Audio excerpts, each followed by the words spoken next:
구독자님들, 오늘도 좋은 하루 보내고 계신가요? 혹은 어처구니 없는 일을 당해서 잔뜩 기분이 상해 있으신가요? 저 역시 이런 날이건 저런 날이건 여기에 와서 힐링하고 가는 애청자 중 한 사람입니다. 이번 제 사연을 들으시면서 한 번쯤 웃고 가시면 좋겠다는 마음으로 이렇게 여러분 앞에 섰어요. 그럼 지루하지 않도록 바로 이야기 열차 출발해 볼게요. 밤 10시가 다 된 늦은 밤. 오늘도 어김없이 우리 집 삼총사 남자들은 집을 나섰습니다.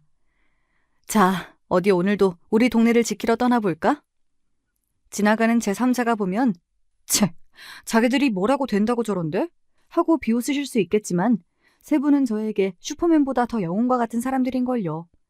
소설 삼국지에서 복숭아나무 아래에서 세상을 구하겠다고 결의한 유비, 관우, 장비처럼 보였다면 어쩌면 제가 너무 억지를 부리는 것인지도 몰라요. 그렇지만 전 삼총사를 진심으로 좋아하고 응원하고 있습니다. 아, 맞다.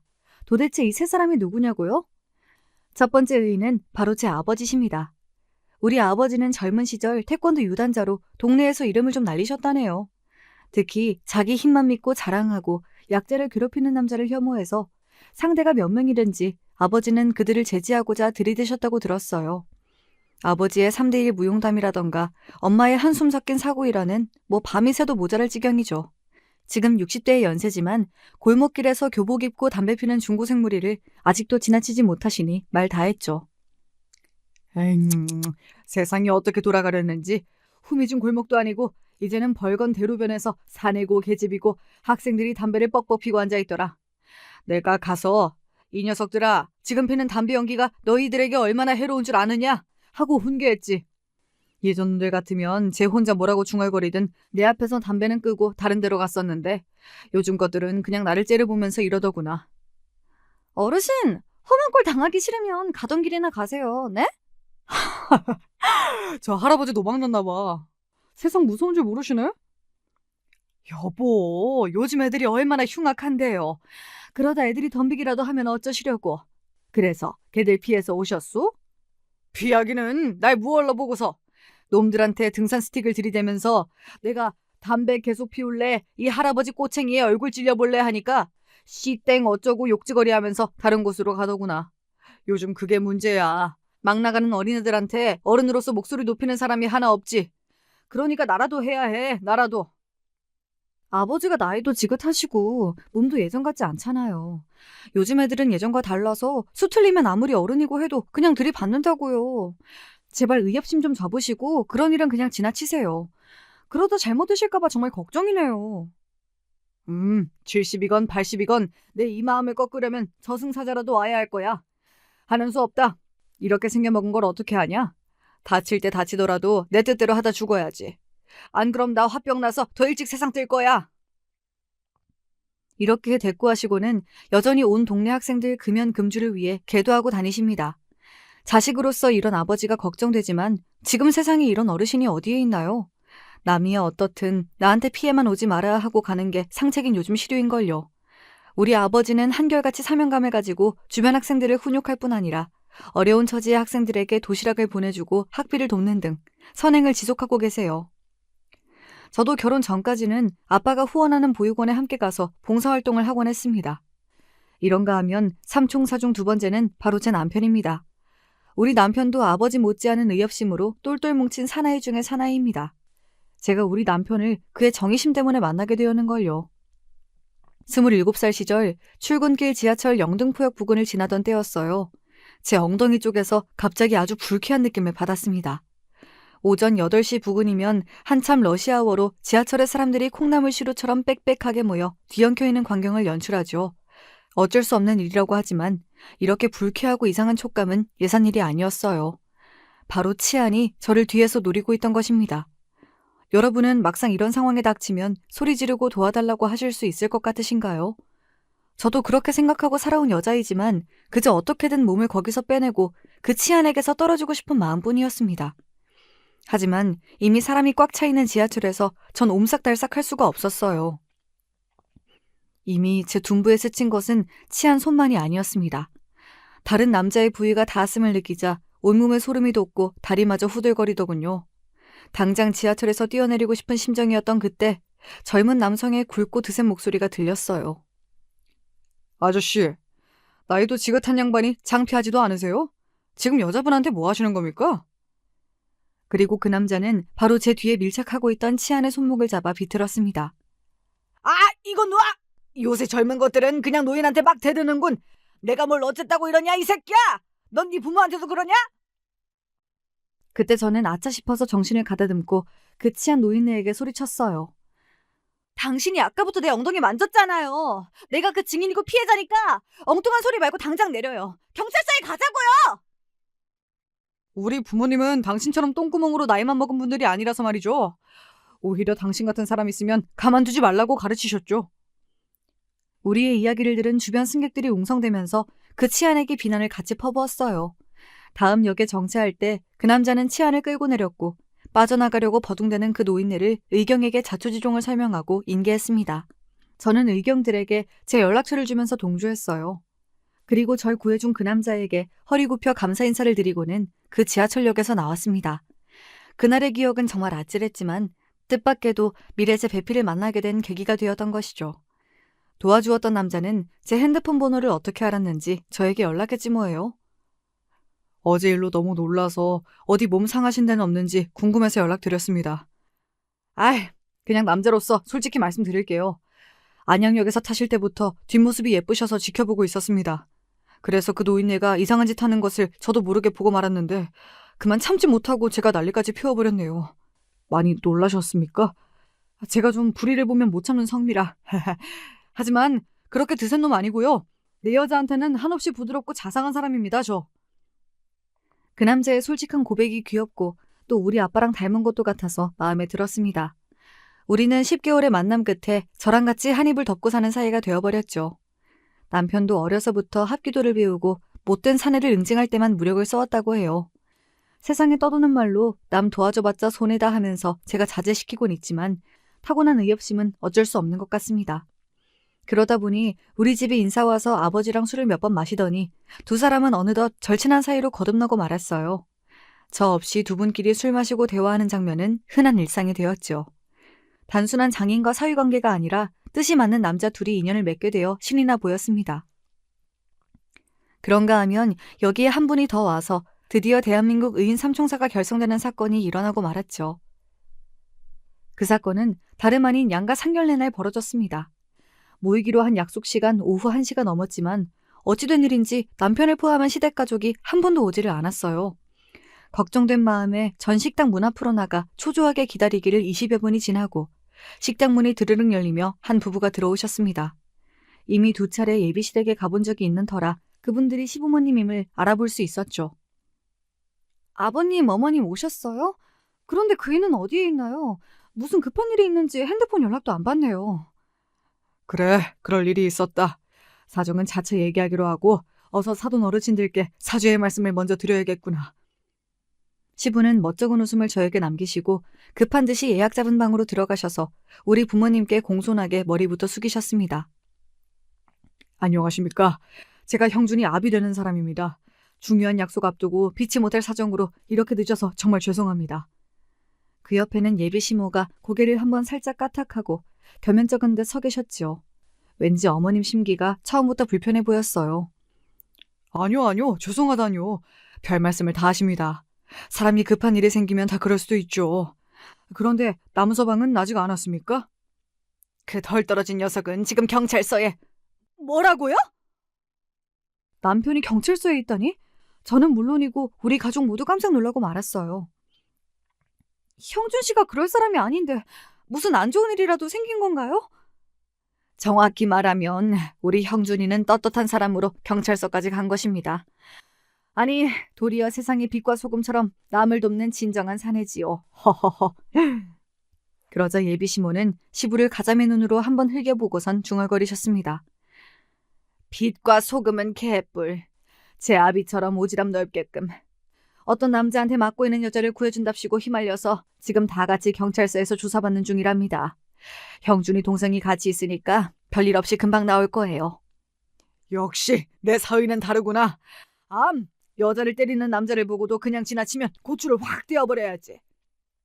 그런 중대차한 일을 하느라 늦는 거라면 몇 시간이 지나도, 아니 아예 오늘 안 와도 우리는 개의치 않으니 사돈어른 어서 인사를 거두시고 자리에 앉으세요. 아니, 혹시? 가까이 자리에 온 예비시부를 보던 친정아빠는 어찌나 놀라셨는지 동공이 확장되어 잠시 말을 잇지 못하고 한참 보셨습니다. 그리고 그런 친정아빠를 예비시부 역시 계속 보시더니 역시나 같이 놀라셨어요.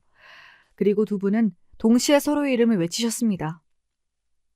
혹시 1962년생에 충청남도 서산에서 자랐습니까? 진짜 내 친구 형배 맞아? 그래, 맞아. 너는 저기 정가였어. 아, 이름 기억이 가물하네. 아버지는 반가움에 예비시부를 그만 덥석 안아버리셨지 뭡니까. 이놈아, 고향 불알 친구 이름도 까먹을 정도로 늙었다냐? 나 정중식이다. 두 분은 서로 얼싸안고 어찌나 좋아하시던지요. 한참 동안 이 자리가 어떤 자리인지도 잊으신 채 서로를 만난 반가움을 나누셨습니다. 그리고 궁금해하는 사람들을 위해 양가 아버님의 관계를 두 분이 설명해 주셨죠. 원래 내가 서산에서 나고 자랄 때 함께 지낸 둘도 없는 고향 친구야. 정말 우리 친했었는데 말이지. 그렇지. 내가 그동안 너를 얼마나 수소문하고 찾았는지 아냐, 이놈아? 거의 40년이 넘게 흘렀다. 40년 만에 우리가 이렇게 자식들 부모로 만나게 될 줄 어떻게 알았겠느냐? 친정아빠는 식탁에 놓인 약주 한 잔을 들이켜시고는 지난날을 회고하고 미안해하셨습니다. 미안하다. 그때 우리 아버지 사업이 망해서 사채업자랑 빚쟁이들이 쫓아올까봐 가족 모두 야반도주해버렸지. 이후에도 누가 찾아올까 봐서 신분이고 뭐고 꽁꽁 숨기고 한동안 살아왔었다. 나 역시 형배 너를 죽기 전에는 볼까 늘 그리워만 했는데 세상에 이렇게 기쁜 날이 또 있구나. 이렇게 두 분은 사돈지간으로 다시 만나서 오래오래 회포를 푸셨습니다. 의협심과 사내의 호연지기를 강조하는 분들답게 세 분은 자주 만나고 의기투합하기에 이르렀지요. 세 사람은 몰려다니면서 동네를 위한 좋은 일도 많이 하셨습니다.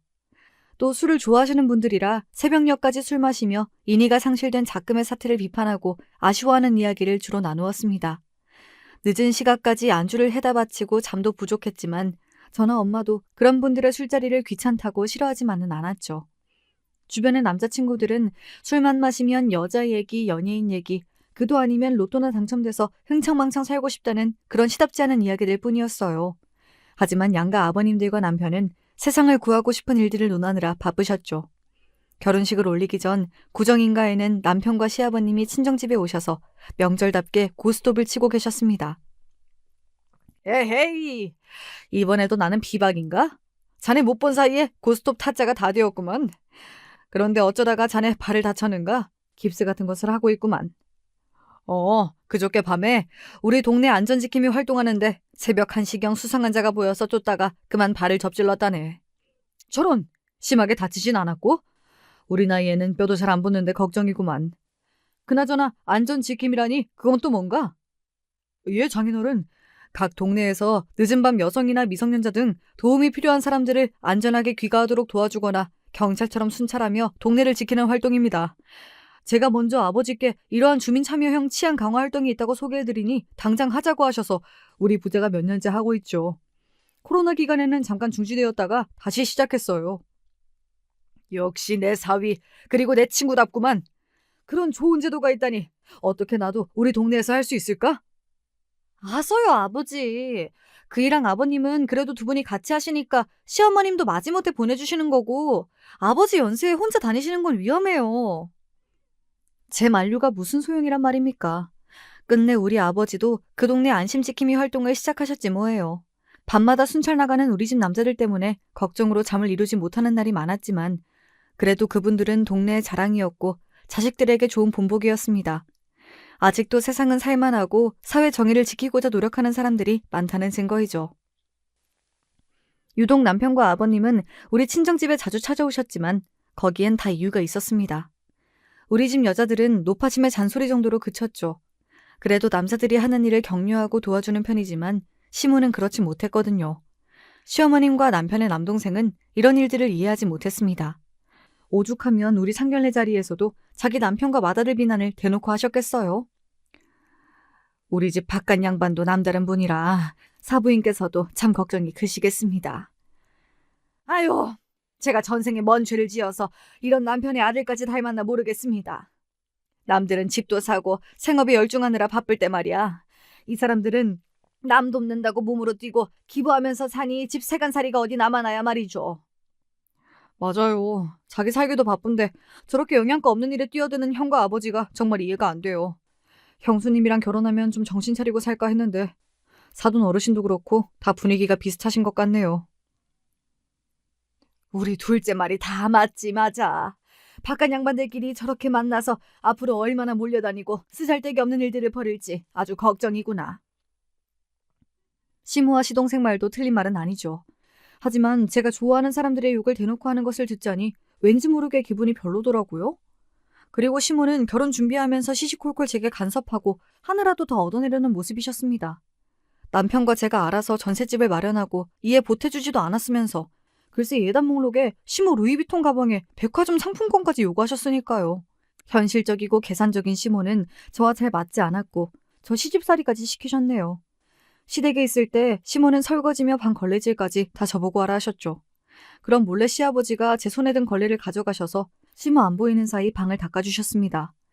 며느리 사랑은 시아버지라고 아버님은 절 유달리 예뻐하셨어요. 우리 아가 덕에 내가 죽기 전에 보고 싶던 친구랑 만나게 되었지. 거기에 천방지축 다니던 아들놈까지 장가들게 해주었으니 네가 바로 복덩이구나. 그러면 그 말을 들은 시모는 또 그게 못마땅해서 한 소리 거들었습니다. 복덩이? 제가 아까 우리 집 비싼 냄비 태워 먹은 건 알고 하는 말이요? 여자애가 친정에서 뭘 배우고 온 건지 야물딱지게 하는 게 하나 없어. 어머님 죄송해요. 냄비에 물 끓이라고 하시고 바로 베란다 정리까지 시키셔서 그거 하는 사이에 그만 냄비물이 다 졸아버린 것 있죠? 제가 다음에 올 때 새 걸로 사올게요. 요즘 여자애들은 남자들하고 똑같이 배우고 사회일만 하다 결혼해서 집안일 해본 적이 뭐 얼마나 되겠소. 자네도 가시집 올 때 기억 안 나는가? 다림질 하다가 옷 태워 먹은 게 한 무더기라고 우리 엄마가. 당신! 내 앞에서 돌아가신 어머님 얘기하지 말아요! 자기가 얼마나 고되게 시집살이한 줄 아냐면서 시부에게 짜증을 부리는 시모. 그런데 지금 자신이 저에게 바로 그 시집살이를 똑같이 하고 있다는 것을 도통 모르시나 봐요. 새벽에 일어나 도매시장에서 생선 물건을 경매받으러 가서부터 밤늦도록 회센터 가게를 하는 남편은 참 성실한 사람이었어요. 저도 직장을 다니면서 맞벌이로 열심히 전세 대출을 갚느라고 정신없이 살다 보니 어느덧 딸 하나도 낳고 나이도 30대 중반으로 들어섰네요. 그러던 어느 날 친정엄마의 전화를 받고 우리 친정에 큰 시련이 닥쳐온 것을 알게 되었습니다. 아버지가 친구분의 빚보증을 서서 4억이 넘는 큰 돈을 대신 갚아야 하는 상황을 맞으신 거죠. 거기에다가 스트레스가 크셨던지 건강까지 잃으셔서 대장암 수술을 앞두고 계셨습니다. 원래 불행이란 이렇게 꼬리에 꼬리를 물고 찾아오는 법일까요? 늘 든든하게 우리 집의 가장이셨던 아버지가 하루아침에 무너지신 일은 저에게 충격이었습니다. 그놈이 나랑 30년 지기인데 보증 세워놓고 잠적이라니. 내 그럴 줄은 몰랐다. 역시 사람 속이 제일로 무섭구나. 그러게요. 그 친구분도 정말 사람이 아니네요. 아빠가 그렇게나 잘해주셨는데 사시던 집까지 내놓고 빚을 갚으시면 엄마랑 아빠는 어디로 가시려고요? 뭐 돈에 맞춰서 집이야 어디든 못 가겠나? 나야 어디서 자든 상관없지만 내 말년에 이렇게 큰 사고를 쳐서 너희 엄마한테 미안하기만 하구나. 친정집에 가서 자초지종을 듣고 나니 제가 어떻게 도와드릴 방법도 생각이 안 나고 참 답답하기만 했죠. 집에 돌아와 남편과 맥주 한잔하면서 친정집에 가서 들은 이야기며 제 속상한 마음을 남편에게 털어놓았습니다. 제 얘기를 다 들은 남편은 남은 맥주를 크게 들이키고선 저에게 대뜸 이랬죠. 돈 때문에 이 동네 떠나셔서 어디 멀리 가시긴 어딜 가시겠어. 우리 가게 근처에 내가 창고용으로 사둔 땅이 있어. 거기에 장인어르신 집 지어드리자. 하지만 당신 거기 창고해야 한다고 무리해서 사둔 땅이잖아. 그걸 부모님 집 지어드리고 나면 가게 창고는 어떻게 하려고? 뭐 마당 한 구석 탱이에 작게 창고를 내면 되지. 두 분 나이도 있으신데 돌아가신 다음에서야 그때 지어드릴 걸 뭐 그런 후회하지 말고 당장 지금 하자고. 이렇게 남편이 말할 때만 해도 전 그저 저 위로하는 듣기 좋은 소리라고 넘겼어요. 어렵게 장만한 땅을 부모님께 내어드리고 건축까지 하다니 그게 어디 쉬운 일인가요? 하지만 남편은 황소처럼 자신의 결단대로 밀어붙이고 말았습니다. 집 짓는 건축비는 부모님이 친정집을 처분하면서 남은 돈으로 하고 부족한 돈은 시아버님까지 보태주시지 않았겠어요?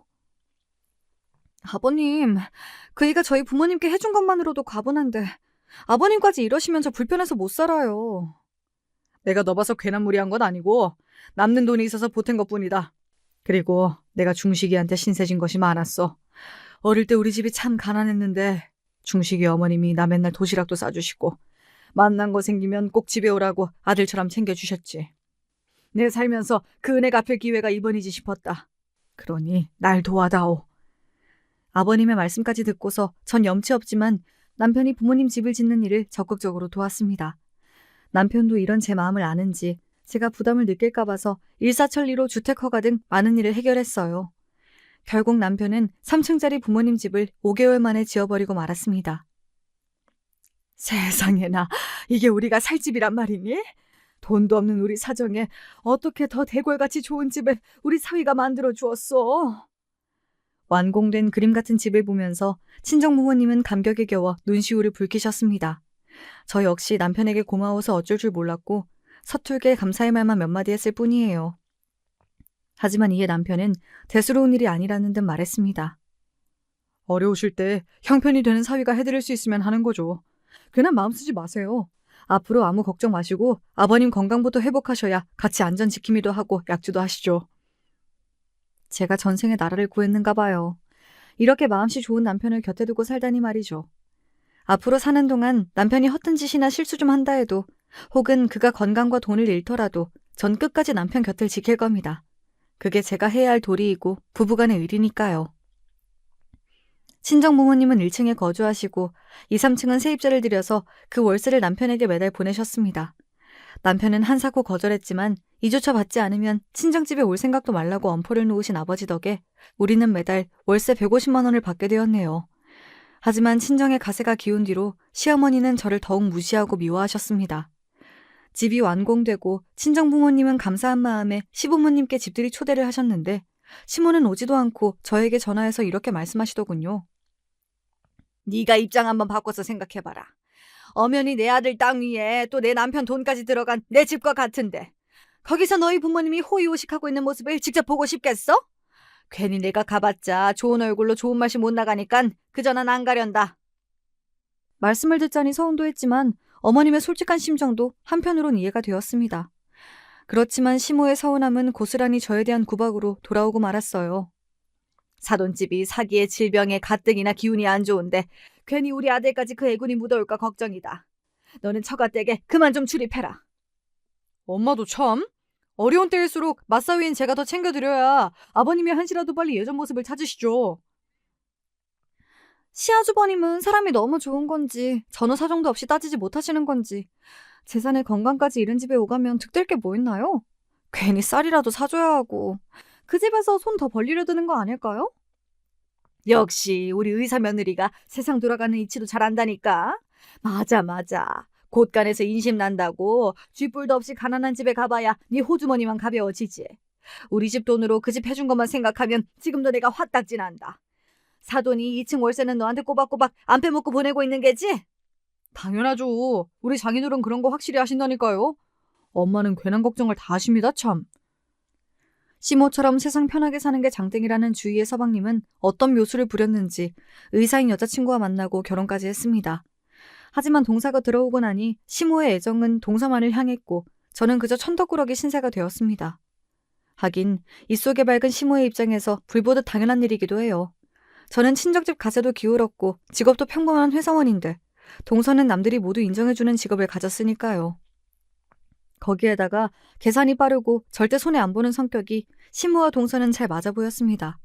굳이 가르자면 시모 서방님네 부부 그리고 시부 우리 부부 이렇게 편이 나눠진달까요?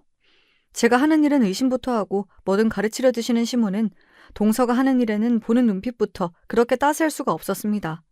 저만 빼고 시모와 동서 둘이서 방에 들어가 속닥속닥 무슨 얘기가 그렇게 재미나는지 제가 끼고 싶어 들어가면 아무 소리 안 했다면서 두 사람은 입을 꼭 다물죠. 마치 제 흉이라도 보다가 들킨 사람들 같아서 고개 그렇게 얄미울 수가 없었어요. 그런 날이면 제 기분을 눈치채신 시아버지는 남몰래 절 도와주기도 하셨지요. 우리도 똑같이 너희 동서한테 해보자꾸나. 동서가 지나갈 때 아버님은 저에게 아이고 잘했다. 역시 네가 작은 애보다 낫지. 암 하면서 제 머리를 쓰다듬어 주셨죠. 그리곤 손으로 뭘 감싸면서 제 주머니에 몰래 넣으시는 신용을 하셨어요. 궁금해하던 동서가 우리 쪽으로 다가오면 아버님은 없던 일이냐 구셨어요. 아무것도 아니다. 작은 며느리는 몰라도 돼. 아버님, 사람 앞에 두고 그러시는 거 아니에요. 괜히 제 욕하시고 형님한테만 좋은 거 챙겨주시는 거 아니겠죠? 이렇게 동서 역시 제가 느낀 소외감과 불쾌감을 똑같이 느끼게 해주셨죠. 그런 아버님이 고마웠지만 제가 오죽 불쌍하게 보였으면 아버님답지 않게 그러실까 싶어서 물었어요. 이런 연기까지 하시고 아버님은 제가 많이 가여우신가 봐요. 네가 가엾다기보단 너를 아낀다고 생각해주면 어떻겠느냐? 난 너희 시어머니처럼 셈이 빠른 사람이 못 된다. 그래서 네 시어미는 이런 내가 답답하다고 타박도 하지만 난 사람의 됨됨이가 무엇보다 중요하다고 생각해. 넌 누가 뭐래도 우리 집 맏며느리고 너처럼 좋은 아이가 우리 가족이 되어서 좋구나. 설령 대통령 며느리가 온다고 해도 나 너랑 안 바꾼다. 아버님의 말씀만으로도 너무 감사하고 위로가 되었습니다. 아무리 척박한 땅 위에도 작은 들꽃이 피어나듯이 단 한 사람의 내 편이 있다면 어떤 고난도 견딜 수 있다고 하지 않습니까? 괜한 고부 갈등에 동서까지 거들어서 심해진 시집살이 서름을 남편에게 차마 말 못했지만 시아버님이 저를 헤아려 주시니 버틸 힘을 얻을 수 있었죠. 그런데 어찌 보면 사람을 보는 아버님의 해안이 맞는지도 모릅니다.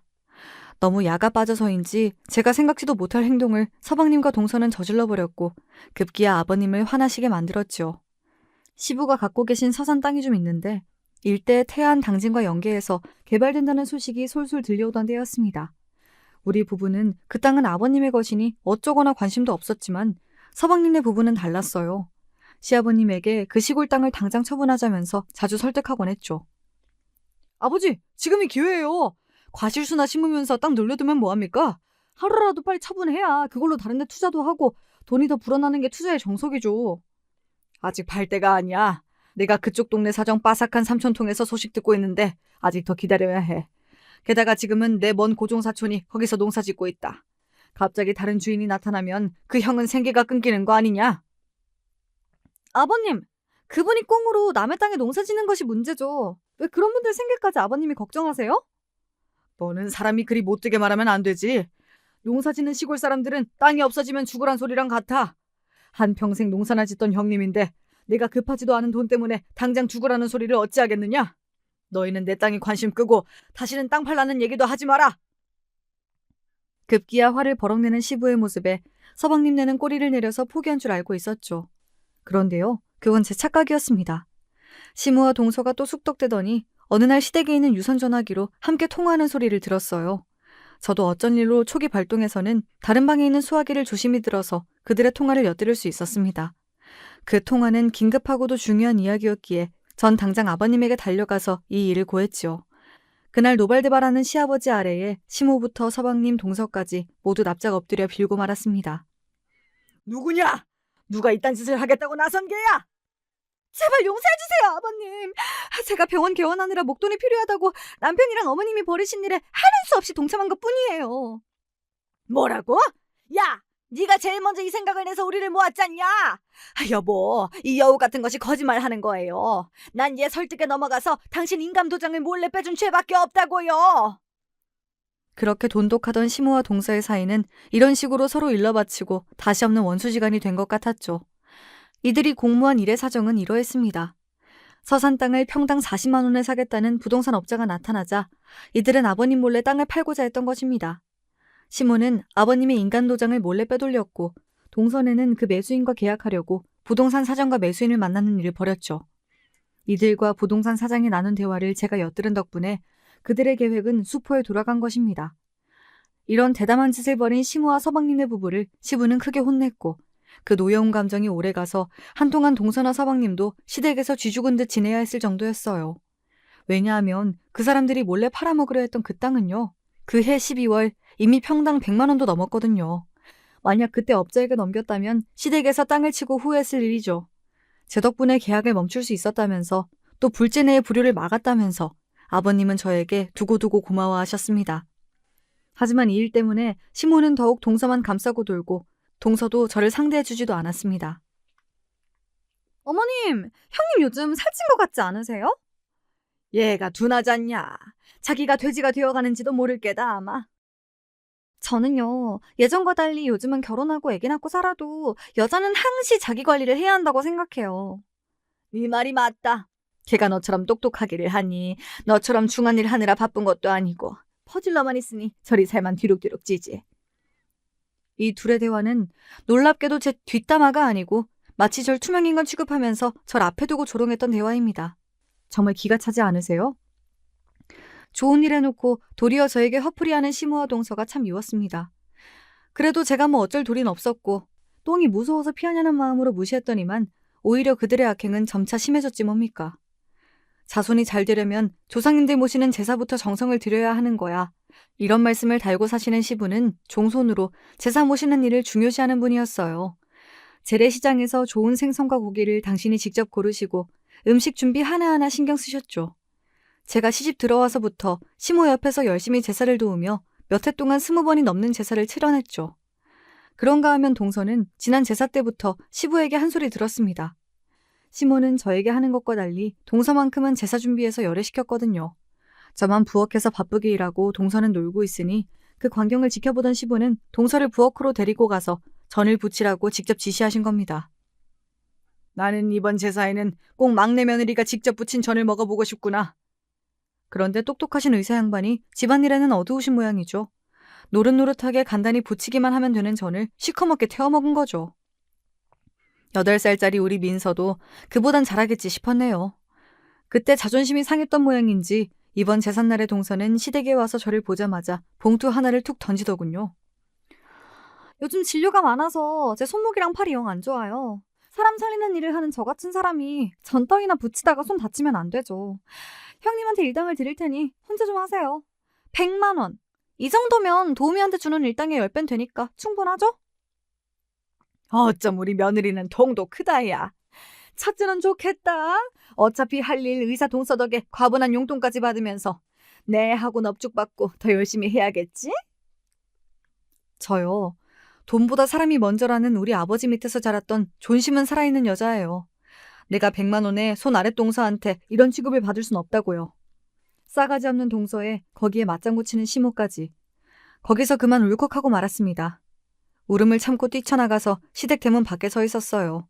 그런데 어느샌가 시부가 절 지켜보시고는 말을 거셨죠.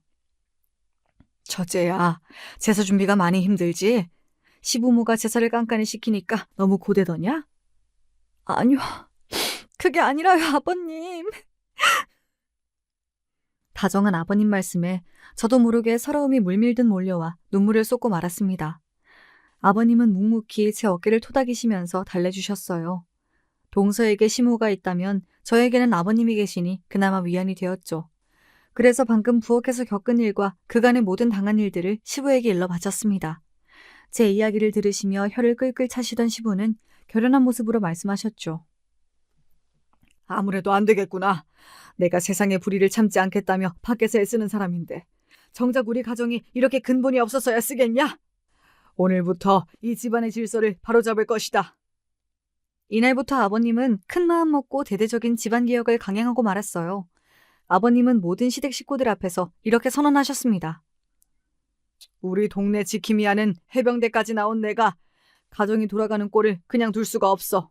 우리 집 법도를 다시 세우겠다. 위아래 서열 분명히 지키고 누구에게나 공평한 집안을 만들 것이야. 만약 그 질서에 어긋난 자가 있다면 벌금도 물리고 경찰처럼 제재를 가할 것이니 그리 알거라.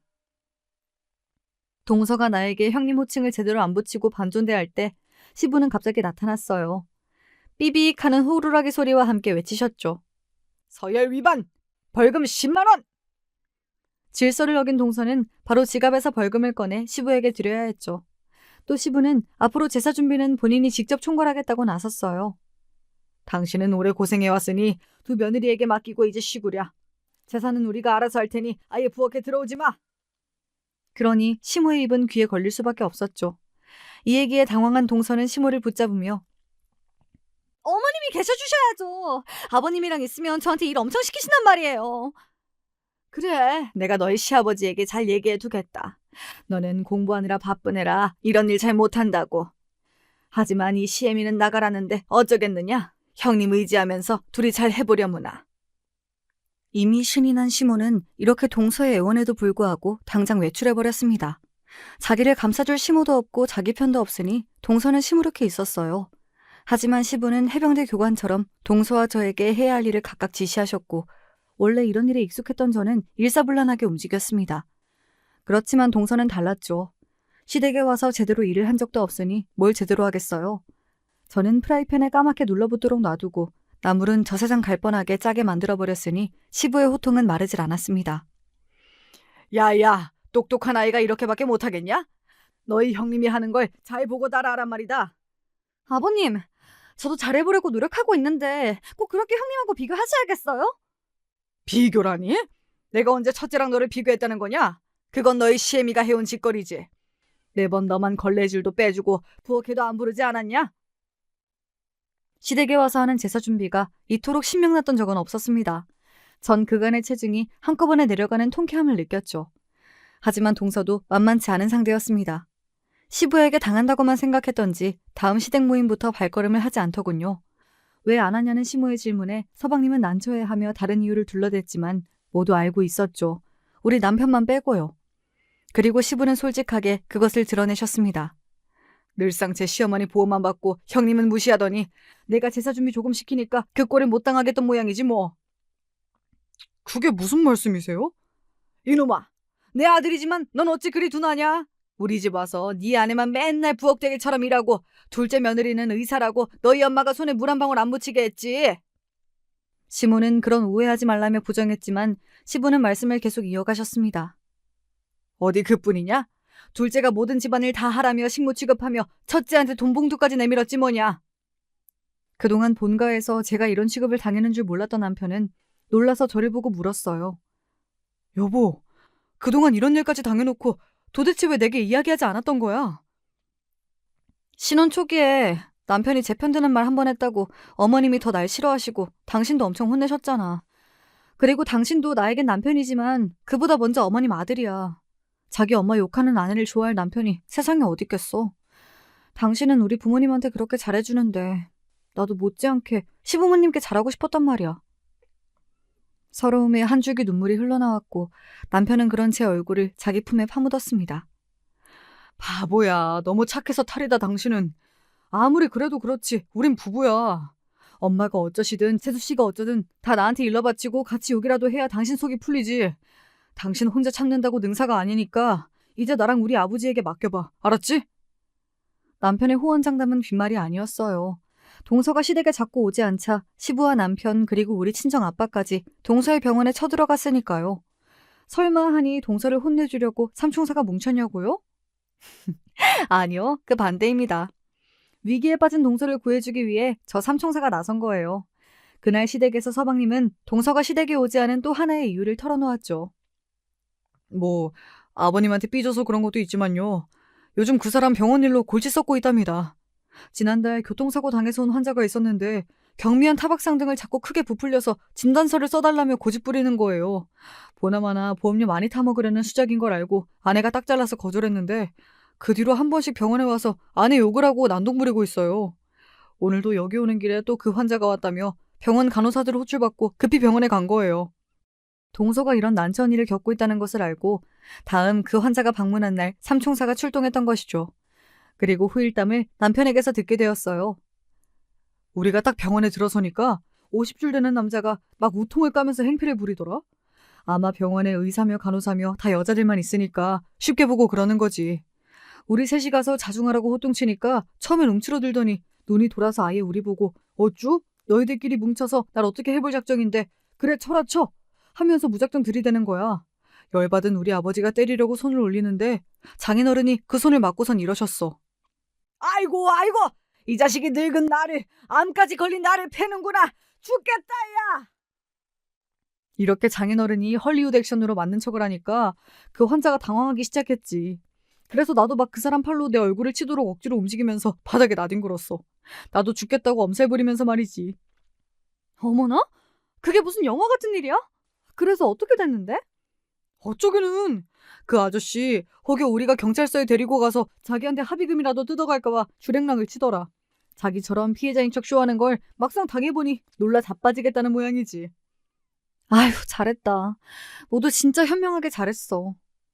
괜히 그 사람 때려눕혀서 세 분이 폭력 사건에 휘말릴까봐 나 너무 걱정했잖아. 아버님들이랑 나도 나이가 몇인데 우리 이제 주먹만 쓰고 힘자랑하는 철없는 시절 지났어. 아, 그리고 재수 씨한테서 곧 연락이 올 거야. 동서가 나한테? 왜? 그렇게 일을 해결해준 세 사람에게 동서는 무척이나 고마워했다고 합니다.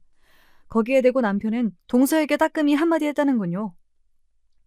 재수 씨, 그동안 우리 아내가 콩쥐처럼 엄마랑 재수 씨에게 구박받고 있었다면서요. 그래도 전 재수 씨가 밉다고 똑같이 하지 않았어요. 오히려 우리 아내 좀 잘 봐달라고 이렇게 애쓰고 도와드린 마음 잊지 않으셨으면 합니다. 저랑 삼총사 모두를 재수 씨 편으로 두고 싶다면 제 아내랑 사이좋게 지내주세요. 네? 만약 안 들어주시면 저희가 방금 저 남자보다 더 진상짓도 부릴 수 있습니다. 동서는 남편 앞에 미안하고 민망해서 어쩔 줄 몰라 하며 저에게 사과의 문자까지 보냈죠. 오늘 형님 친정아버님과 시아주버님이 병원에 오셔서 절 크게 도와주셨어요. 그동안 제가 형님을 서운하게 해드린 것이 있다면 용서해 주세요. 앞으로 우리 잘 지내봐요, 형님. 그리고 정말로 동서는 그 뒤로 저에게 행동을 한층 조심하더군요. 저 역시 속이 넓은 형님답게 과거의 일은 잊고 앞으로 잘해보자면서 좋게 대해주었습니다. 한편 이제 저도 좀 약삭 빠르고 여우같이 시모를 대하기로 했습니다. 늘 가족들이 모이면 음식 장만하느라 바쁘신 어머님을 위해 이렇게 말했어요. 어머님, 혼자 너무 힘드셔서 안 되겠어요. 다음번 가족 모임은 저희 집에서 해요. 제가 솜씨는 없지만 최선을 다해서 직접 준비해볼게요. 그리고 다음 명절은 동선회에서 하자. 정 바쁘면 식당에서 외식해도 좋고. 그러자 어머님은 어이구 이제야 우리 맏며느리 효도를 좀 받는구나 하고 빈정대셨지만 사실 속으로는 고마워하시는 것 같았습니다. 시댁에 들를 때면 어머님 쓰실 로션이라도 하나 선물로 갖다 드리고 하니 점자 시어머니도 저에게 마음을 열어주시더라고요. 어머님, 저 그동안 어머님이 절 예뻐해 주셨으면 하고 엄청 바랬어요. 진짜로 어머님께서 동서만 자식으로 생각하시는 거 아니죠? 제가 더 잘해볼게요. 그러니 저도 좀 예뻐해 주세요. 이렇게 곰살맞게 애교도 부려보니 시모는 못 이기는 척 절 따스하게 대해주시던걸요. 매번 시모와 동서만 원망했는데 이렇게 하고 보니 제가 부족했던 탓도 있었어요. 괜히 동서의 좋은 조건과 절 비교하면서 더 소심해지고 옹졸했던 건 바로 제 잘못이니까요. 어머님의 좋은 부분을 더 찾아보려고 하고 진심으로 그분을 좋아하려고 노력하니 진짜 그렇게 되어가더라고요. 또 동서에게 이겨먹으려 들지 않고 잘한다, 예쁘다 칭찬을 아끼지 않으니까 동서도 절 형님으로 대우해주고요. 이렇게 전 사람이 사는 법을 또 한 번 배웠습니다. 아마도 미운 동서를 구해준 삼총사의 이야기를 듣고 깨달은 영향도 있을 것 같아요. 성경에 원수를 사랑하라 라는 말이 있죠. 원수를 미워하고 원망하기는 누구나 할 수 있지만 원수까지 보듬고 품는 일은 아무나 할 수 없으니까요. 그래도 그 어려운 일을 하나씩 하다 보면 관계가 달라질 수 있다는 것을 알게 되었습니다. 이제 저 시댁에서도 불편한 마음 없이 잘 지내고 있어요. 여전히 삼총사는 돈독하게 다니며 우리 사회가 더 좋아지도록 애쓰고 있고요. 제 사연이 유튜브를 통해 세상에 나오게 된다면 저도 자랑거리 하나 생기겠군요. 친정, 시댁 가족 모두 불러 모아서 함께 제 사연 영상 시청하겠습니다. 일면식도 없는데 제 이야기를 끝까지 들어주신 여러분께 축복이 함께 하시길 빌며 이만 펜을 놓아볼게요. 구독자 여러분, 안녕히 계세요.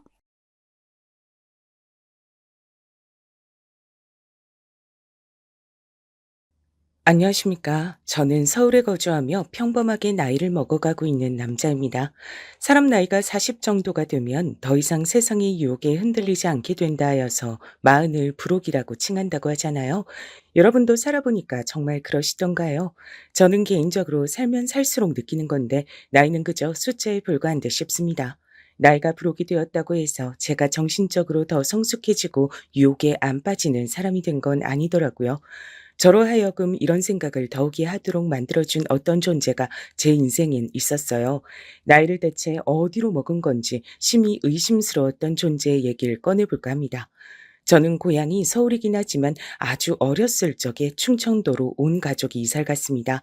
너무 어릴 적이라 사실 서울에서 나고 자랐던 옛날의 기억은 남아있지도 않네요. 전 조금 드물게도 외동입니다. 또한 늦둥이기도 하죠. 제 부모님께선 남들보다 조금은 늦은 나이에 서로 인연을 맺으셨고 결혼 이후에 좀처럼 아이가 생기지 않아 종국엔 포기를 하셨었는데 완전히 다 놓아버리고 나니까 갑자기 뱃속에 저란 생명이 찾아왔다고 하더라고요. 그래서 전 귀하게 예쁨을 받기도 했으나 동시에 엄한 교육을 받기도 했었어요. 하나뿐인 자식의 나가면 안 된다고 부모님께서 신경을 많이 쓰셨거든요.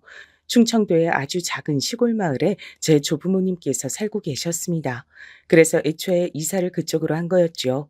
아름다운 풍경이 가득한 곳에서 전 자라났고 제가 중학교 때 친할아버지와 친할머니 두 분이 차례로 2년 간격을 두고 돌아가셨습니다. 많이 슬펐던 것 같아요. 사춘기 중학생 남자아이 눈에서 눈물이 그 정도로 펑펑 흘러나왔으니 말 다 한 것이었죠. 하지만 아버지의 슬픔에 비할 바는 못 된다고 느꼈습니다. 아버지가 그렇게 우시는 모습은 처음 보는 것이었어요. 조금은 신기했고 낯설었죠. 어머니께선 저한테 이런 말씀을 해주셨어요. 아버지한텐 할아버지의 할머니가 부모님이잖아. 그러니 다를 수밖에 없는 거야. 전 그 말씀의 의미를 직접 실감하게 됐습니다. 너무 가슴이 아프게도 제가 성인이 되자마자 아버지께서 돌아가셨기 때문입니다. 사고였어요. 조부모님 두 분이 돌아가실 때와는 차원이 다른 슬픔이 절 덮쳤습니다. 미친 듯이 울부짖었던 것 같아요. 그리고 저에겐 이제 어머니뿐이란 생각에 불안하고 초조해졌습니다. 어머니마저 돌아가시면 전 이제 세상에 진짜로 혼자란 생각이 들었기 때문이에요. 전 아직 20살이었고 두려운 것이 많았습니다. 혼자 서울 도시에 나와서 대학을 다니고 있는 것도 문득문득 불안하게 느껴졌어요. 아버지가 돌아가신 후엔 자꾸만 그런 걸 느꼈습니다. 하지만 제가 그렇게 굴수록 어머니께선 도리어 초연하게 구셨습니다. 난 우리 아들을 위해 언제나 이 자리에 있을 사람이란다. 난 어디로 가지 않아. 늘 그 자리에 찾아와서 물결치는 파도처럼 언제나 널 향해서만 있을 거야. 문서가, 그러니까 불안해하지 않아도 된다. 그런 걱정 접어두고 네 인생을 향해 멋지게 비상하면 돼. 저희 어머니 정말 멋지신 분 같지 않나요? 나이가 드신 분이라고 해서 모두가 해안을 가지고 계시며 의연하신 게 아니라는 것 정도는 저도 그때 이미 알았거든요. 그래서 어머니가 너무나도 자랑스러웠습니다. 제가 대학을 졸업하기 전 어머니께선 거처를 조금 더 시골 깊숙한 곳으로 옮겨가셨어요. 전부터 근방의 섬으로 들어가 생활하고 싶다고 하셨었는데 그 바람을 이루신 것이었죠. 늦은 나이에 절 낳으신 만큼 어머니의 연세를 생각하자면 원하시는 대로 하게 두는 편이 가장 좋은 것 같았습니다. 언제든지 어머니의 바람을 들어드리려면 제가 열심히 해서 돈을 모으는 방법이 최고였죠.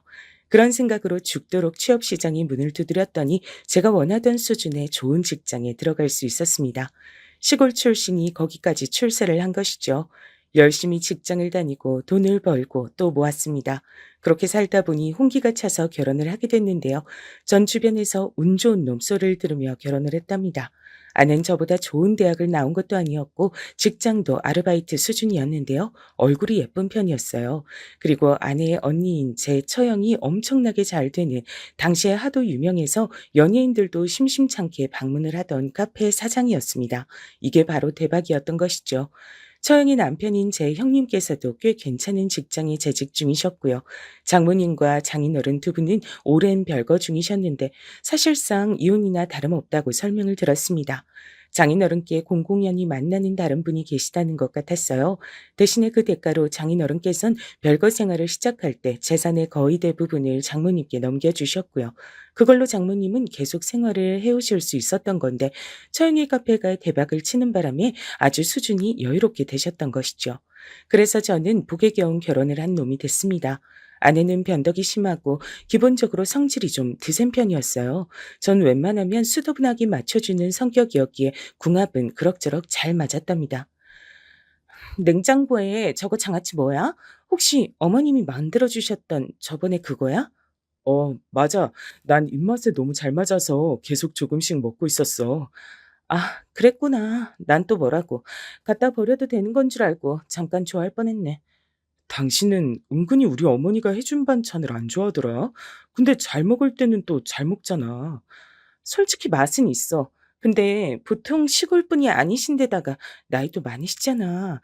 그게 왠지 구질구질하고 지저분한 느낌 들어서 괜히 싫어. 그래서 그래.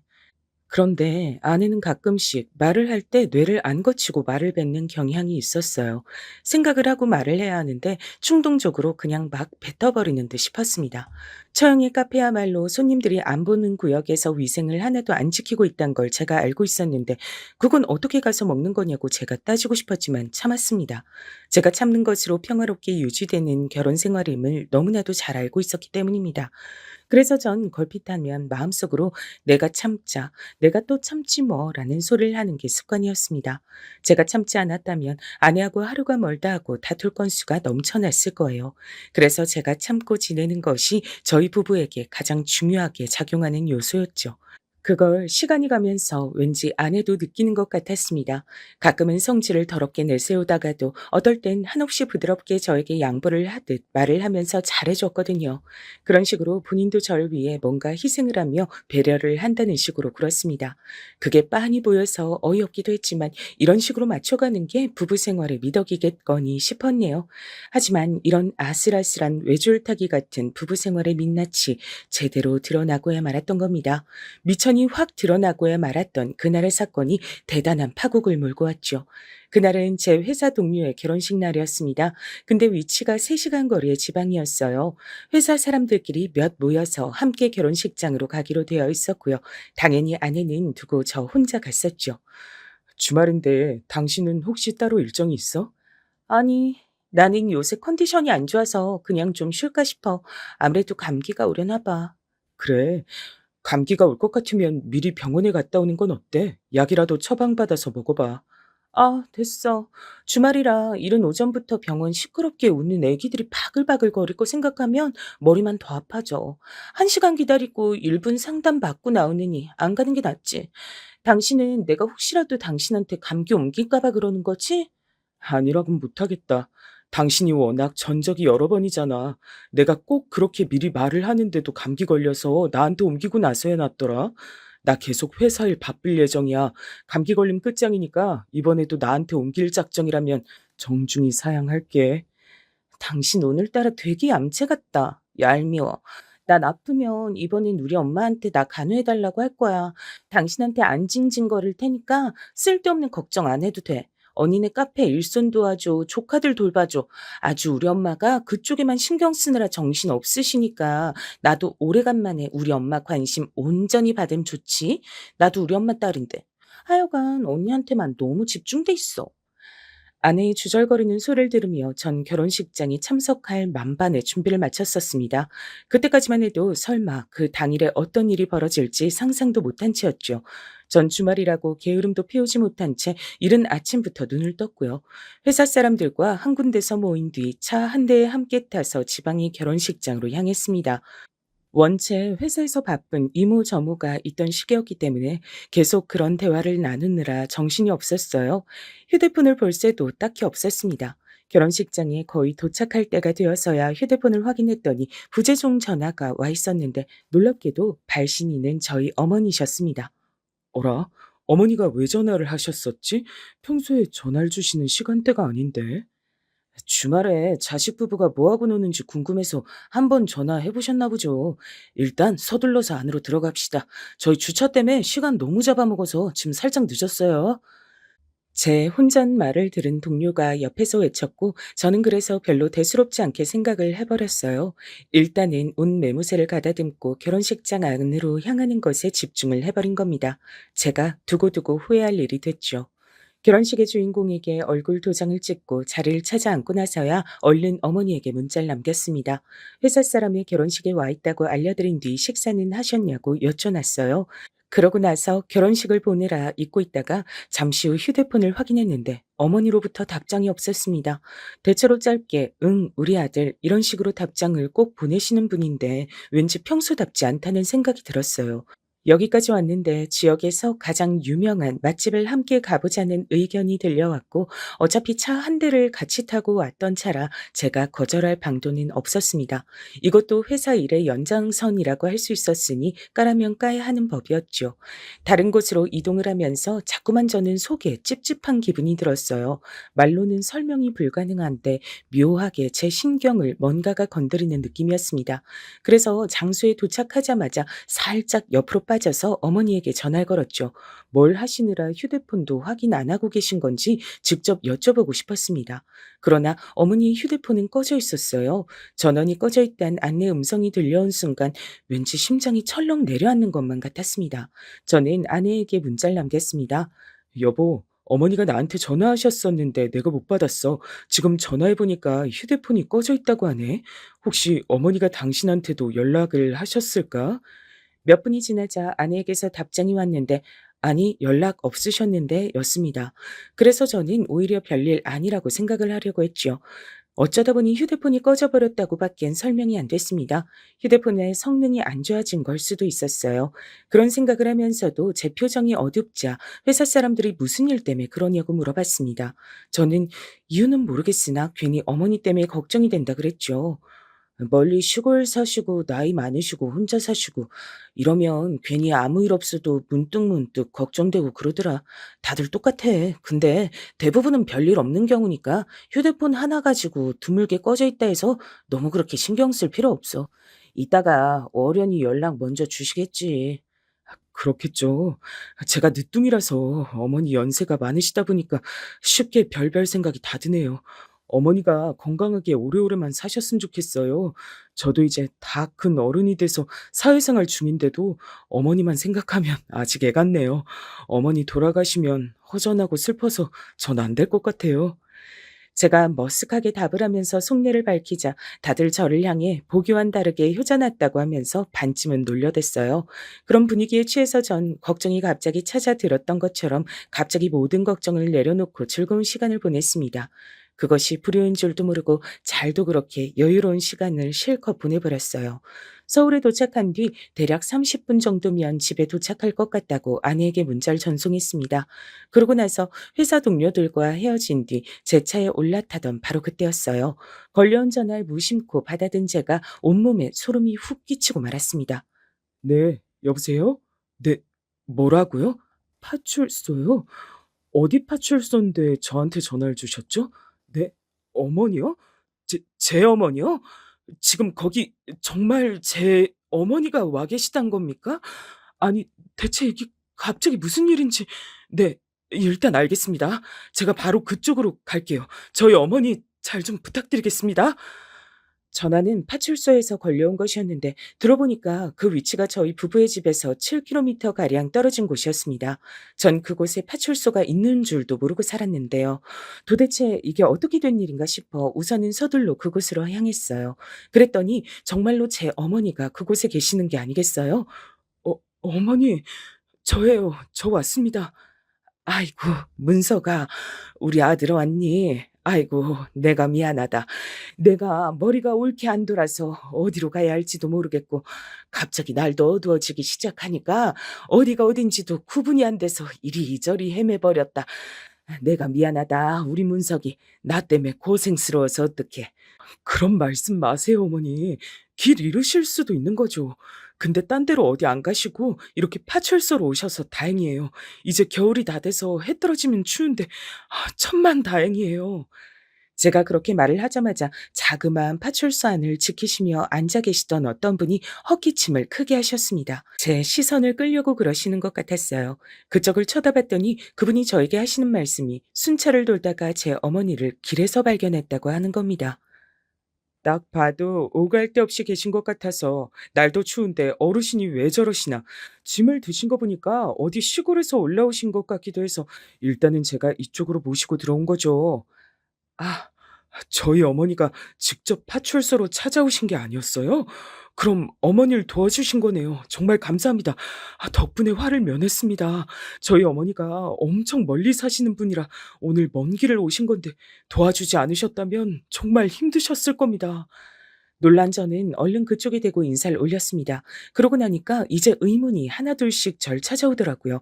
어머니는 면목 없으시다는 듯 고개를 떨구시며 연신 한숨을 내쉬고 계셨죠. 품에 보따리를 꼭 들고 계셨는데 안을 살펴보지 않아도 자식 부부 주려고 먹을 것을 바리바리 챙겨오셨단 걸 알 수 있었습니다. 어머니, 이제 해도 일찍 빠지는데 연락도 없이 오늘 이렇게 서울로 올라오실 생각을 하셨어요. 아유, 원래 오늘 오려고 며칠 전부터 난 정이 났었는데 너희들한테 연락하는 걸 계속 깜빡했지 뭐니. 어젠 내가 너희들한테 연락을 했다고 착각까지 했단다. 내가 늙으니까 이런 식으로 노망 나나 봐. 이래서 늙음 적당히 그만 살아야 되는데 괜히 우리 문석이한테 걱정이나 끼치고 난 진짜 왜 이러는지 모르겠다. 어머니, 나이 들면 깜빡깜빡 하실 수도 있는 거죠. 괜찮아요. 너무 자책하지 마시죠. 오늘 오시는 것 때문에 오전에 저한테 전화 주셨던 거예요. 제가 지방 결혼식 다녀오느라 정신없어 전화를 못 받았어요. 그 후에 전화 드리니까 계속 전화기가 꺼져 있었고요. 그게 내가 보니까 전화기에 배터리가 다 됐더라. 내가 이걸 또 집에서 배터리를 다 채워 갖고 나왔다고 착각을 해버린 거야. 그러니 미칠 노릇이지. 이 노망난 걸 어쩜 좋으니. 어머니께서 자책의 한숨을 내쉬시는데 가만 보니 몸이 잘게 떨리는 모양이 보였어요. 파출소 내부는 따뜻한 편이었지만 추워하시는 것 같아서 제가 얼른 외투를 벗어 어깨에 둘러드렸습니다. 품에 안고 계시는 보따리를 제가 챙기려고 했는데 한사코 당신께서 들겠다고 하셔서 가슴이 뭉클해졌죠. 어머니, 그래서 저희 집에도 아직 못 가시고 길에만 계시다가 여기까지 오신 거예요? 아, 그럼 길에서 시간을 너무 많이 보내신 것 같은데 얼른 저랑 같이 저희 집에 가요. 가서 따뜻한 보리차 한 잔 드릴게요. 과일도 있으니까 그거 드시면 기운 좀 나실 거예요. 얼른 가요, 어머니. 문서가, 우리 아들, 넌 이 늙은 애미가 미리 연락도 하지 않고 불쑥 이렇게 찾아와서 파출소에서 연락이나 오게 만들었는데 괜찮으니?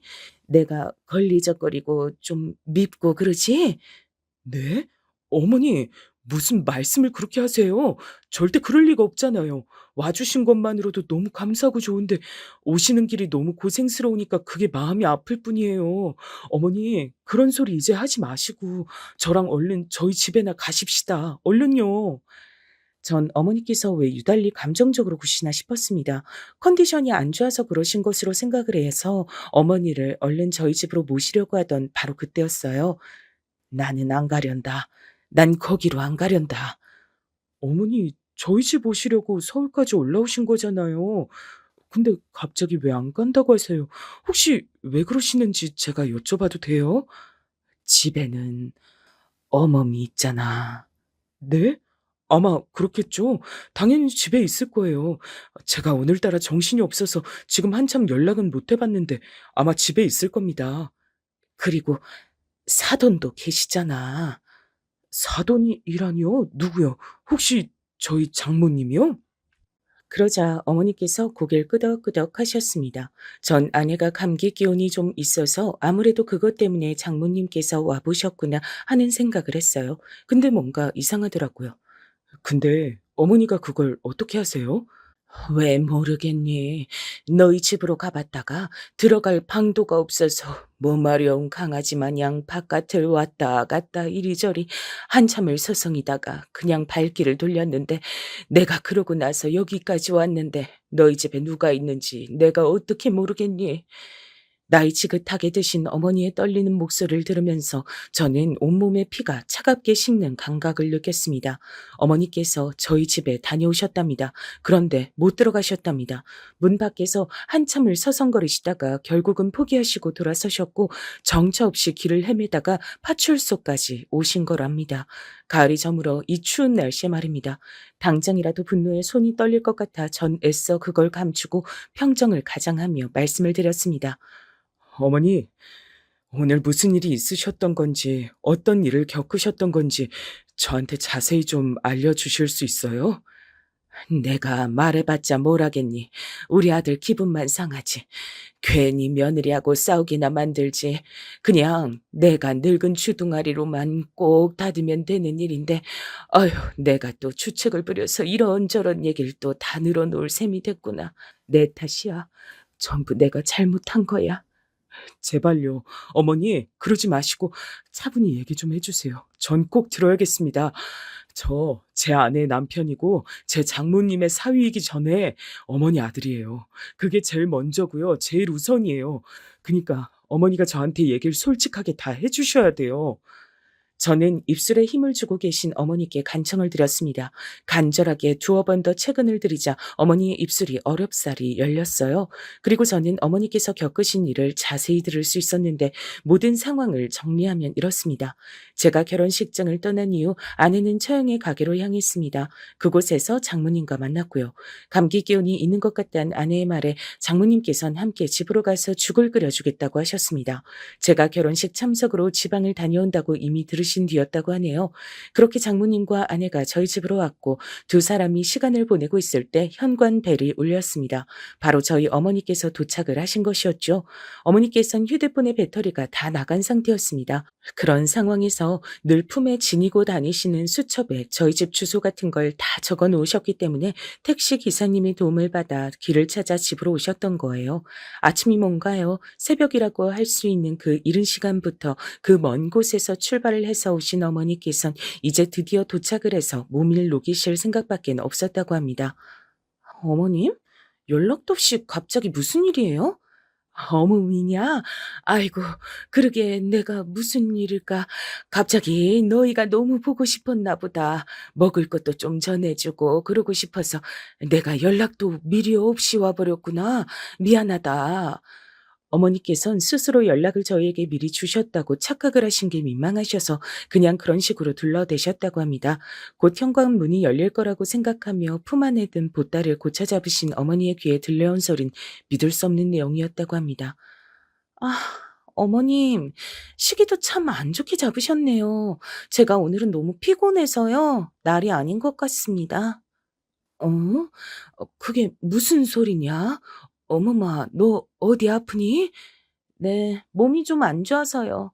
아무래도 감기인 것 같아요. 어머님한테 옮기기 싫으니까 이만 가셨으면 좋겠어요. 오늘 말고 나중에, 네? 다음에 다시 오세요.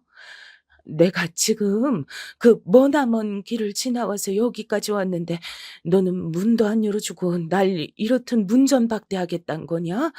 우리 아들 문석인 지금 어딨냐? 같이 안 있어? 볼일 있어서 잠깐 지방 갔어요, 어머님. 농담하는 거 아니고 저 진짜 피곤하니까요. 그냥 가세요. 뵙기 힘들어요. 예, 예, 잠깐만. 어머마!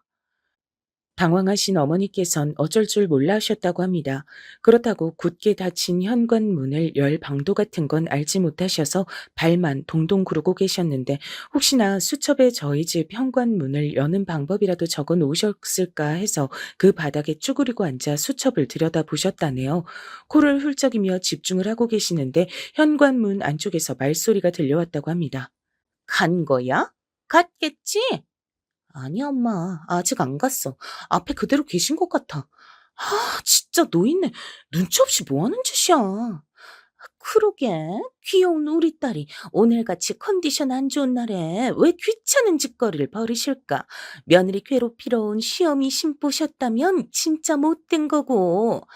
내 생각엔 아무래도 그런 것 같아. 나 괴롭히고 싶으시니까 일부러 연락도 없이 불쑥 나타나신 거겠지. 아, 나 너무 싫어. 나 이러다가 시골 노인네 혐오증이라도 걸릴 것 같아. 아내가 장모님과 나누는 대화소리가 어머니의 귀까지 들려온 겁니다. 그 대화소리를 듣고 나자 어머니께선 어떻게 해서든 현관 문턱을 넘고 싶어서 간절하게 수첩을 뒤지고 있는 당신 스스로의 모습이 너무나도 초라하게 느껴지셨다고 합니다. 조용히 수첩을 닫아 다시 품에 집어넣으신 어머니께선 혹시라도 제가 금방 돌아올까봐 그 가능성에 기대어 제법 한참을 더 그곳에 계셨다고 합니다.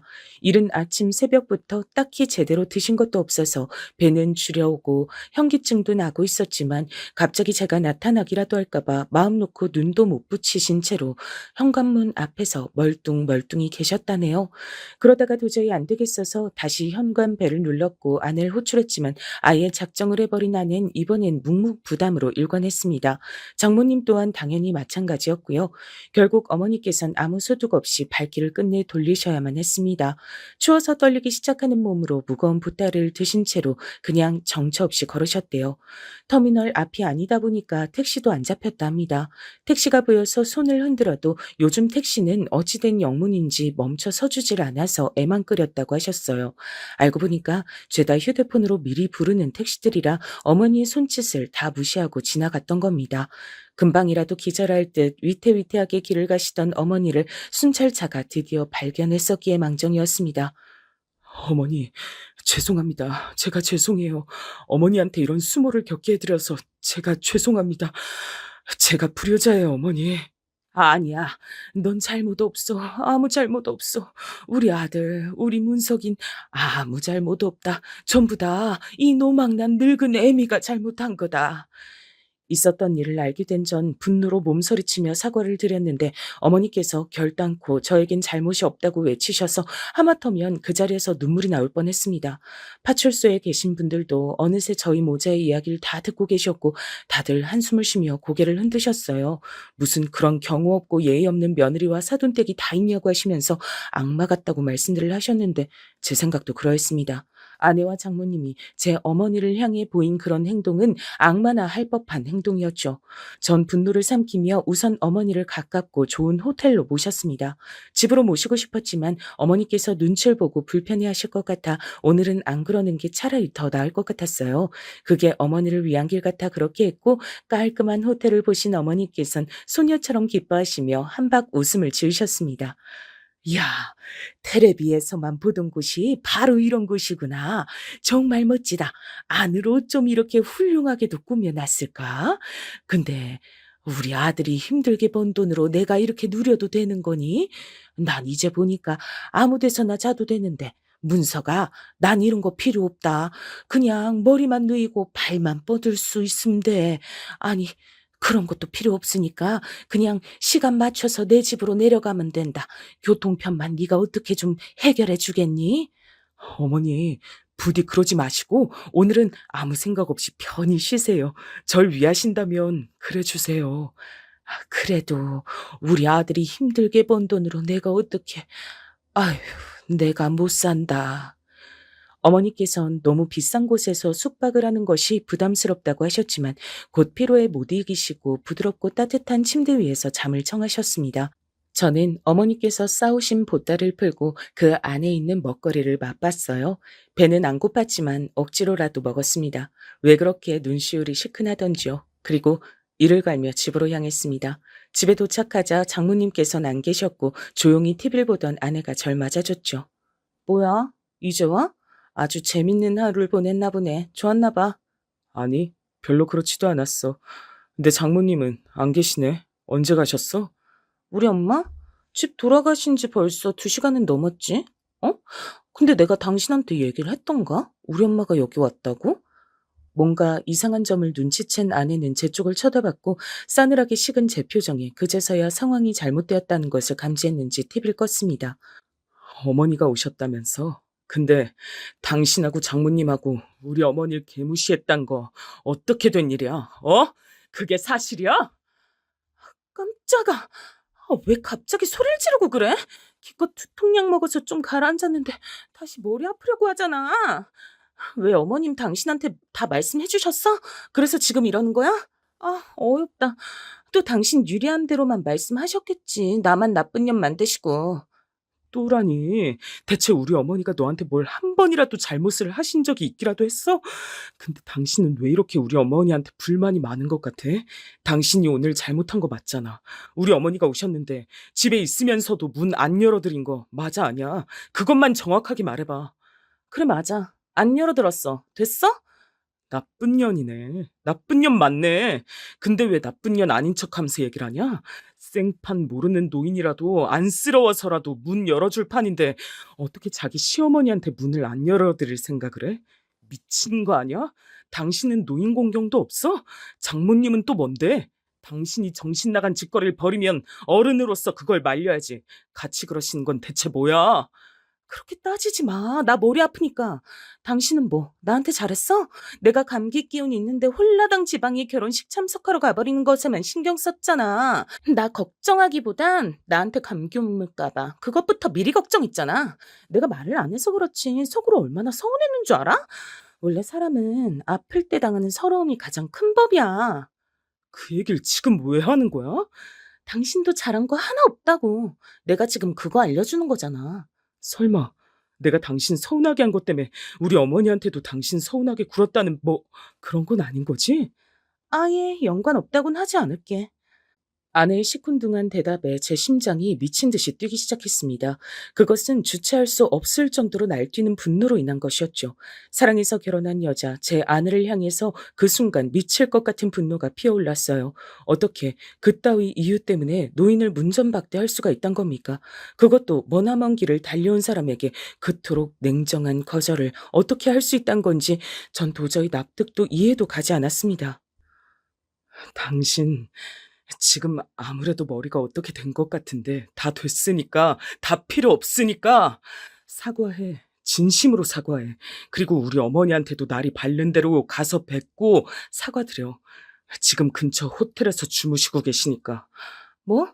싫어. 내가 왜 그래야 돼? 어머님이 호텔 계신다고? 잘 됐네. 오신 김에 호텔 체험하시게 됐잖아. 섬 시골 깡촌 사시는데 서울 호텔 이참에 체험해보셨으니 내 덕분이네. 어머님은 오히려 좋아하시고 계실지도 몰라. 너무 그렇게 당신 생각대로 나 몰아붙이지 마. 더 이상 내 인내심 시험하지 마. 나 지금 너란 여자한테 질리다 못해서 징그럽다는 생각 들고 있을 정도니까 앞으로 개소리 더 뱉을 거라면 신중하게 생각하고 나서 뱉는 게 좋아. 한마디 한마디 뱉을 때마다 그게 나랑 이혼하는 지름길이 될 테니까. 사람이 사람에게 실망하고 사랑이 실망으로 인해 식어버리는 것, 생각보다 별거 아니더라고요. 전 아내의 태도에 따라 언제든 이혼할 수 있다는 결심이 어느새 선 상태였습니다. 그리고 아내는 성질을 꺾고 저에게 사과를 하기는커녕 오히려 더 앙칼지게 나왔습니다. 그렇게 나오면 누가 무서워할 줄 알아? 이혼하기 싫다고 내가 울면서 매달리기라도 할 줄 알았어? 나 솔직히 별로 이 결혼 생활에 대단한 미련 따위 없어. 그니까 나한테 그런 식으로 말하지 마. 몇 년 더 살 것 같지도 않은 늙은 모친 때문에 자기 와이프는 뒷전인 남자, 나도 아주 별로라고 생각 중이니까. 뭐라고? 몇 년 더 살 것 같지도 않은 늙은 모친? 당신 왜 이렇게 말을 막 해? 원래 개념이 아주 희미한 여잔 건 진작에 알아봤지만 이 정도로 엉망진창인 줄은 몰랐다. 어차피 우리 이혼하면 내가 아니라 당신이 더 손해인 거 알지? 우리 언니 하나만으로도 당신 같은 거 이겨. 가치가 달라. 그래서 결국은 잘못한 게 하나도 없으시다. 그렇게나 저급한 짓을 벌여놓고도 조금도 사과할 마음이 없으시다. 지금 그렇단 거지? 나랑 끝까지 어디 한번 해보잔 거지? 해볼 자신 있으면 어디 한번 해봐. 난 내가 잘못이 아예 없다고는 생각하지 않지만 사과할 마음 별로 없어. 나 오늘 너무나도 컨디션이 안 좋았고 아까 특히 기분 나빴어. 내가 그럴 때 하필 찾아오신 어머님도 잘못 있는 거야. 그런 걸 잘못이라고 표현하는 네가 진정한 미친년이다. 그리고 너 같은 여자랑 결혼해서 우리 어머니한테 그런 몹쓸 경험 안겨드린 나도 참 답없는 미친놈이란 생각 드네. 이 미친 결혼 생활 조금도 더 하고 싶지 않아졌어. 이혼하자. 당장 갈라서. 뭐? 지금 진심이야? 진짜 낀다. 이런 일로 이혼 선언까지 하는 거 너무 황당해. 난 누구보다도 진심이니까 너도 부디 진심으로 나랑 이혼 좀 해줘라. 알았지? 그리고 끝까지 우리 어머니한테 사과 안 하겠다면 나도 다 생각했어. 너 가만 안 둘 거야. 부모가 당한 모욕 앞에서 가만히 있을 수 있는 자식이 세상에 있을까요? 제정신 박힌 자식이라면 가만히 있을 수 없는 게 정상이었습니다. 그래서 전 가만히 안 있기로 했어요. 하지만 아내는 저를 허세 부리는 것으로 봤습니다. 어디 자기와 진짜로 이혼을 할 수 있을지 없을지 보잔식으로 이혼 도장을 먼저 찍어주더라고요. 전 망설임 없이 제 공간에 이혼 도장을 찍었습니다. 그러자 그제서야 아내는 놀란 눈치를 보였죠. 뭐야? 이렇게까지 진심이었어? 전 처음부터 진심으로 화를 내고 있었는데 아내는 그렇게 여기지 않았던 모양이었죠. 그것조차도 절 아주 우습게 보고 있었던 증거 같아서 더 싫었습니다. 이혼 성립까지 아직 시간이 남아 있었을 때 장모님께서 난감한 듯 저에게 연락을 해오셨습니다. 권서방, 사람이 속 좁게 왜 이러나? 대뜸 이혼이라니. 장모님께서도 제가 왜 이렇게 나오는지 이유를 분명히 알고 계실 텐데요. 그럼에도 절 고작 속 좁인 걸로 몰아가시네요. 참 섭섭합니다. 이봐, 권서방. 그날은 내가 약간은 제정신이 아니었어. 얼떨결에 실수 좀 저질렀을 뿐이니까 권서방이 너그럽게 좀 넘어가 주자. 응? 남자가 돼서 옹졸하게 굴고 그럼 못 써. 모전 여전이네요. 그 어미의 그 딸인 것 같네요. 제가 얼마나 진지하고 진심인지 그런 건 전혀 고려도 안 하고 말을 뱉는 게 두 사람이 크게 닮아 있습니다. 이젠 진절머리가 나네요. 그만 겪고 싶어요. 뭐라고? 권, 권서방, 말을 그렇게 하는 건 아니지. 막말로 서울이나 무슨 대도시에 사는 잘난 사돈도 아니고 시골 섬마을 사는 가는 귀 먹은 사돈인데 그 정도로 대우 좀 해드린 게 뭐가 어땠다고 권서방이 자꾸 이렇게 예민하게 구는 건지 난 이해가 안 돼. 예, 이해하지 마세요. 이해해달라고 장모님께 부탁드린 적도 없습니다. 제가 단호하게 말을 하자 장모님께선 열이 잔뜩 받으셨는지 씩씩대셨습니다. 우리 집안 같은 이 정도로 자기 밥줄 잘 챙기면서 사는 집안하고 다시 연을 맺기가 쉬울 줄 알아? 절대 아니니까 권서방이 그때 가서 땅을 치며 후회해도 나는 모르는 일이야. 그리곤 제 입장에선 전혀 아쉽지 않은 이야기를 남기셨죠. 그걸로 끝인 줄 알았는데 그 다음엔 처형께 연락이 왔습니다. 귀찮아서 안 받았어요. 그랬더니 문자를 남기셨더라고요. 내용은 길었으나 요약을 해보자면 이랬습니다. 네가 감히 내 동생한테 먼저 이혼을 꺼내? 너 후회할 거야. 지금이라도 반성이 된다면 잘못했다고 빌든가. 이런 내용이었는데요. 어쩜 이렇게 이 집안 사람들은 다 비슷할까 싶어 헛웃음이 나왔고 덕분에 조금의 미련도 없어졌습니다. 어머님께는 사실 이혼하게 됐다고 바로 말씀은 못 드렸어요. 당신 스스로 자책하실까봐 알리지 않고 진행했습니다. 그리고 전 진정한 복수에 돌입했죠. 아내가 잘난 척을 할 수 있었던 것, 처가의 핵심, 그건 바로 처형의 사업장이었지요. 전 전문 인력을 고용해서 그 카페가 위치한 동네에 소문을 퍼뜨렸습니다. 헛소문은 절대 아니었고 진짜 있는 내용의 소문이었죠. 처가 식구들이 얼마나 몰상식하고 패륜적인지 한 내용이었습니다. 입소문, 동네 커뮤니티를 통해 퍼뜨리는 소문 등 방법을 가리지 않았습니다. 그리고 위생 신고, 탈세 신고를 넣었어요. 처형이 주먹구구식으로 위생을 관리하면서도 장사 잘 된다고 뻐기고 있는 것 진작에 알고 있었으니까요. 탈세 문제도 당연히 뻔할 뻔짜였고요. 공무원이 출동하자 처형이 별도리 없이 주저앉았다고 전해지더군요. 그리고 저는 아내의 조카들, 그러니까 처형의 자식들 앞으로 익명의 편지를 보냈습니다. 편지에는 그 아이들의 모친인 처형을 비롯해서 장모님과 아내까지 얼마나 악랄한 성품들을 가지고 있는지 다 적혀 있었어요. 제가 아내에게 들어서 알고 있던 처형이 옛날 추악한 과거 일화까지 집어넣었죠. 자라나는 아이들에게 그것은 가히 충격적이고 부모에 대한 신뢰를 잇는 계기가 됐을 겁니다. 당신이지? 이거 전부 다 당신이 벌이고 있는 짓들이지? 때마침 나 말고도 네 집안에 앙심을 품고 있는 누군가가 움직였을 수도 있잖아. 난 모르는 일이니까 나한테 따지지 마. 그래봤자 소용없어. 그리고 우리 이제 남남인 거 알지? 연락 전혀 달갑지 않으니까 삼가줬으면 좋겠네. 아, 열받아. 아, 약 올라 미치겠네. 지금 우리 엄마 쓰러지셨단 말이야. 우리 언니 가게 문까지 닫고 강제로 쉬는 중이야. 이거 어쩔 건데? 그니까 그걸 왜 나한테 물어봐? 무슨 일인지 몰라도 자업자득인 것 같네. 힘내든지 말든지. 아내가 울분에 차서 연락을 했지만 전 태연하게 반응했습니다. 돈을 주고 고용한 전문 인력들이 흔적이 남지 않도록 훌륭하게 움직여주고 있었으니 제가 자백할 이유는 어디에도 없었죠. 그리고 전 처형의 아이들이 다니는 학교에 마저 처가의 만행을 정리한 내용을 남몰래 뿌렸습니다. 그 학교에 다니는 다른 아이들, 선생님들까지 다 보게 됐고 학부모들의 귀에 금세 들어가게 돼서 소문은 걷잡을 수 없이 안 좋게 퍼져만 갔습니다. 제가 어머니께서 당하신 모욕을 도저히 참을 수가 없었듯 부모 마음이란 게 그랬을 겁니다. 다른 건 어찌됐든 자식에게 끼치는 피해는 도저히 참을 수가 없는 것이죠. 처형은 난리가 났고 장사고 뭐고 간에 다 때려치우고 자식들을 데리고 이사를 가버렸어요. 그게 최우선이었던 겁니다. 그러면서 부부싸움도 심하게 벌인 모양이었고요.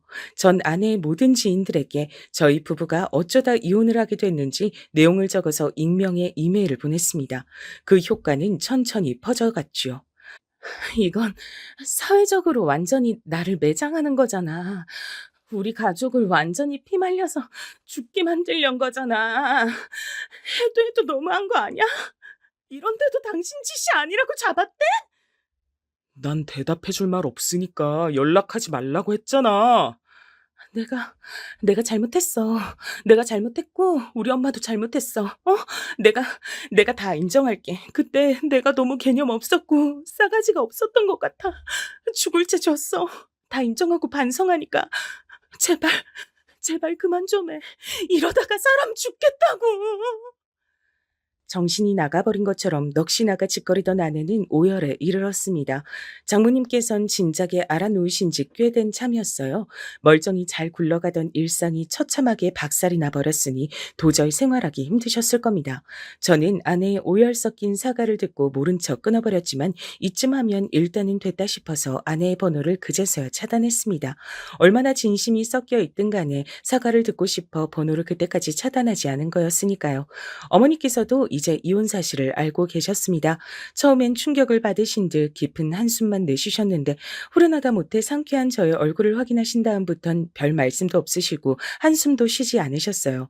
어머니께서 당신 스스로를 탓하지 않으셔서 그게 무엇보다도 다행이라고 생각했습니다. 혹시나 싶어 도시로 와서 사시는 게 어떠냐고 말씀을 드려봤으나 역시나 고개를 단호히 저으셨죠. 고즈넉하고 조용한 시골 생활이 훨씬 더 좋다고 하셨습니다. 조금은 외롭더라도 그곳의 생활이 행복하다고 하셨죠. 어휴, 내가 괜히 오래 살아서 별꼴을 다 보는 것 같단 생각이 가끔은 든다. 그러면서 덧붙이신 어머니의 말씀을 들으며 전 되도록이면 어머니의 살아생전에 제가 재혼해서 행복하게 사는 모습을 보여드리는 편이 좋겠다고 생각했었답니다. 단지 그런 생각만 가지고 있었을 뿐인데 이혼하고 꼬박 2년이 흘렀을 때 좋은 인연을 새로 만났어요. 그리고 서로 조심스러운 감정으로 만남을 이어가다 따로 결혼식 없이 혼인신고만 했답니다. 어머니께도 잘 해드리는 사람이에요. 뿐만 아니라 사실 모든 어른께 잘하는 사람이죠. 비록 저보다 3살 아래지만 오히려 제가 배울 점이 무척 많아서 늘 존중으로 제가 대하고 있답니다. 저희 두 사람이 지내는 모습을 보며 어머니께선 전에 없이 흐뭇한 미소를 머금게 되셨죠. 결국은 이렇게 되려고 그 길을 돌아왔었나 싶기도 하네요.